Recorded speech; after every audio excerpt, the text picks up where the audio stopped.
What's up, everybody? Welcome to the 2300 Gear Jammer channel. We're going to be doing another one that I've avoided for a little while. And it's not like when I did the wiring harness, it was a bunch of videos in a row and just kind of trudging through it. At least the wiring stuff is done now.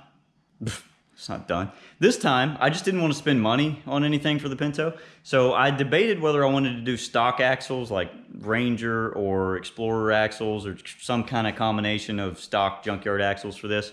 Or if I wanted to just go ahead and put a good set in it from the get-go, and I ended up doing neither. I bought a brand new set of axles for the Mustang, and I'm going to take the junk eBay ones that were supposed to be temporary, and I'm going to put them in the Pinto, and they're going to be permanent there, or until they break. So I'm going to do this video the same as I always do. We'll cover the parts first, and we'll do some work along the way, see what kind of issues we run into. And I'll randomly put the part numbers up. They're going to be for the Mustang, but it's the same parts in both cars now. And if you've got questions, put it in the comments. I'm going to be doing the computer install soon, so if you've got questions for any of this stuff, put those in the comments now, and I will add it to the how-to video.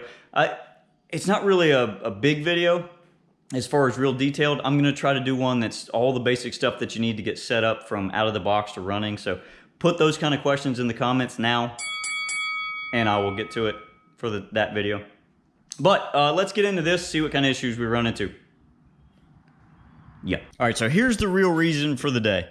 These are stock axles, and there's a clip that goes on right here, and that's what holds the entire axle in the rear end. And when this breaks, and it looks like this one, the entire axle, wheel, brake drum, everything can come off.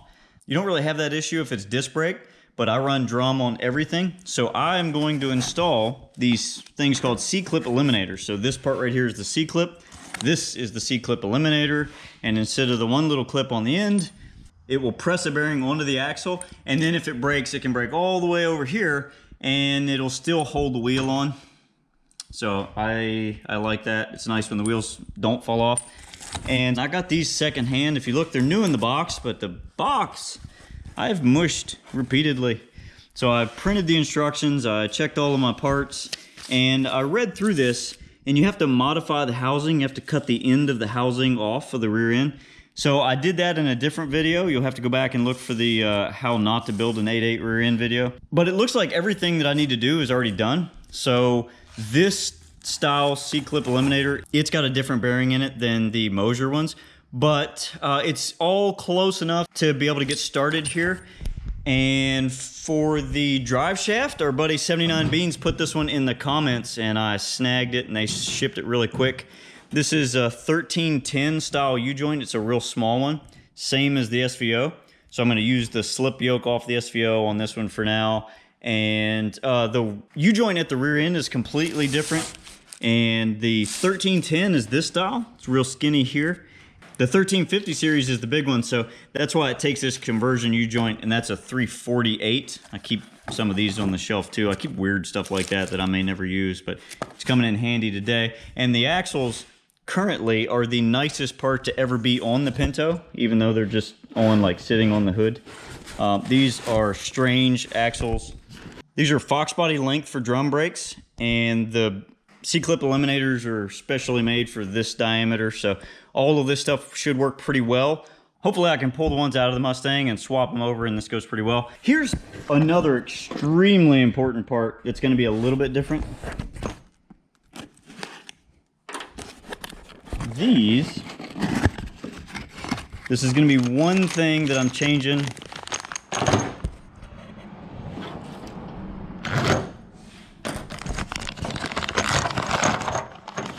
I'm going to be going to a screw-in wheel stud. The Mustang studs are press-in, and they're dangerously loose, so I'm really excited about this. If I feel confident enough I can thread these holes, I may switch those axles to these same style at some point. I'm not going to get into that today. We're just going to put all the nice parts on the Mustang and see what kind of issues we run into. All right, so there's the parts. This car is pretty much ready to be worked on. Not a whole lot to it. This is what happens when you don't have C-clips in. Just things fall off. So the Mustang is a little bit more involved, but it's really not too much to what I'm doing. Hopefully I can get something done today. But let's get after it. Here we go.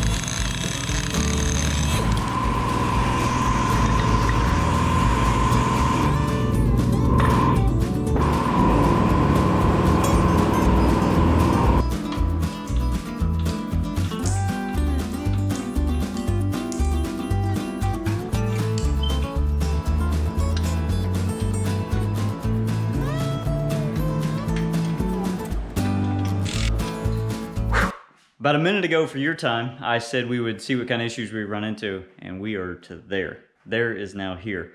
And first thing, the brake drum has got a different size center bore. There's like an Explorer size one, and then Mustang Ranger I think are the same. So to put the new axles in the Mustang, I'd have to change drums.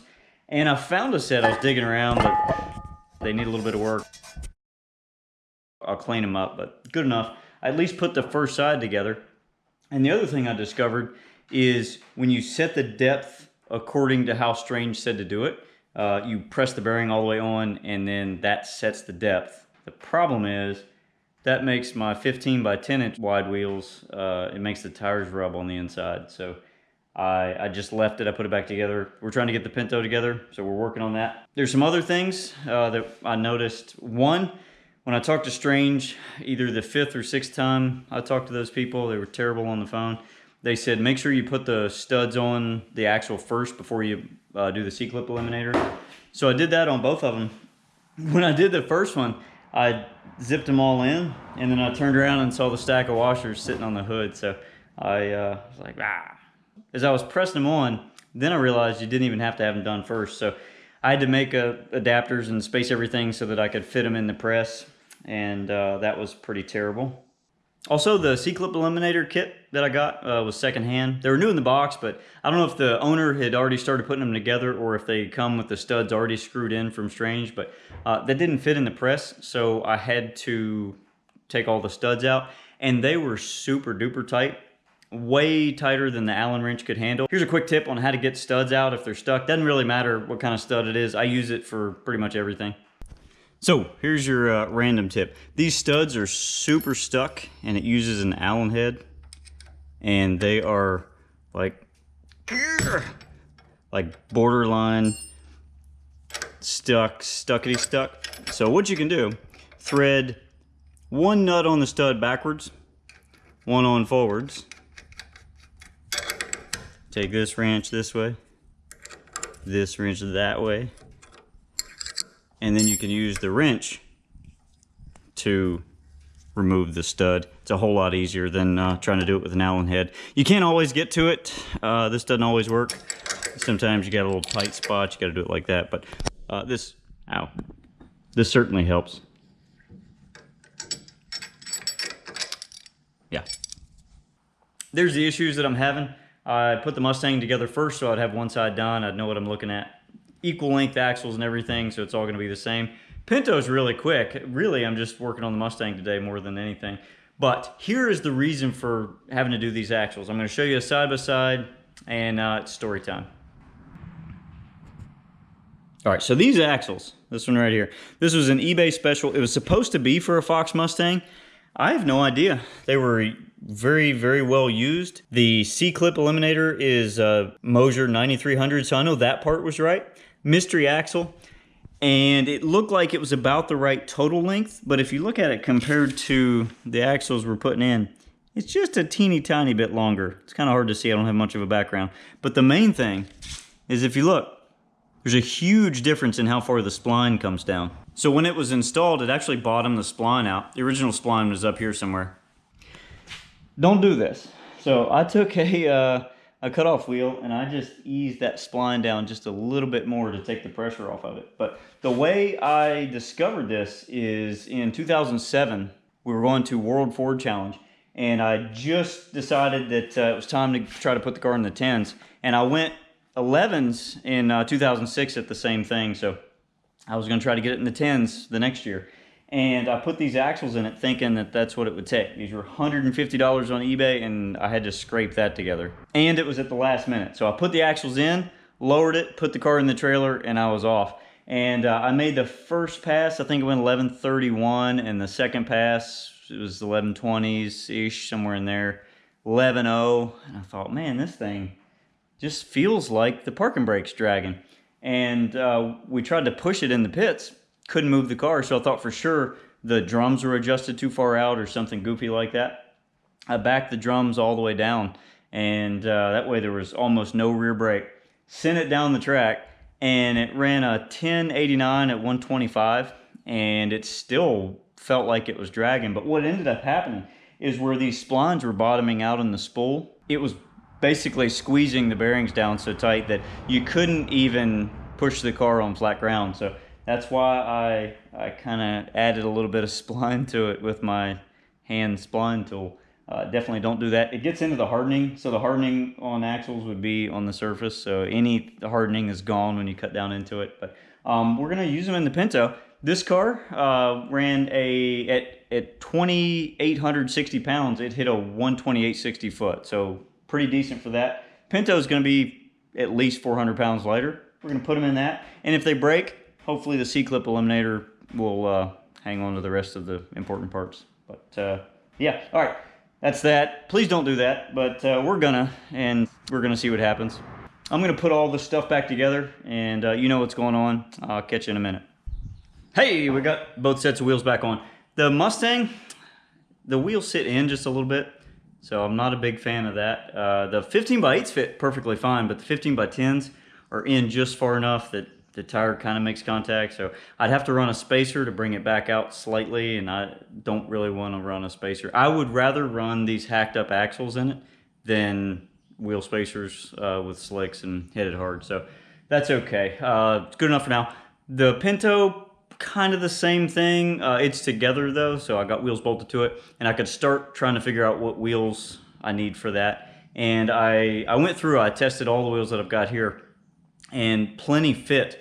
But I am gonna get a set of steel wheels, and if I end up having to buy brand new ones, I'm gonna scuff them up and throw them outside for a couple of weeks and let them get rained on. I want this thing to look like a 77 Pinto, and I think we're gonna achieve that pretty well. So I wanna use steel wheels all the way around, no matter what I'm doing, street tires, slicks, anything I'm doing, I'm gonna have old nasty steel wheels, so that'll be good.